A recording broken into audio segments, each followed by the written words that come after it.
Eoghan Ó Chuaraighín gives me 3 superstitions of local fishermen in Teileann.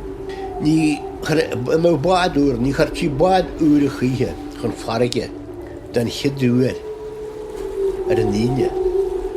A new boat should never be put to sea on a Friday for the first time. Agus nuair bh iascurí a ggéascrut am ihe nar a gimhór. Na mrá go dtí mrá bhí sa bhála na né. Ní hiú na mrá, ní hiú chud an grúach. Nó ní nefa chud an grúach, go dtí chud féighil a ríist. A woman shouldn't brush or wash her hair until her husband is back safely from the ocean. Bhí sem mar a ggéalna iascúr, ní thuir sin iascúr a chuithe am má has a teach in éad na híthe. And fresh fish should never be taken out of a house after nightfall. Agus nula fásta, nula am a chuirtí angach Farraige don chidúil nó sé dás hat séasúr.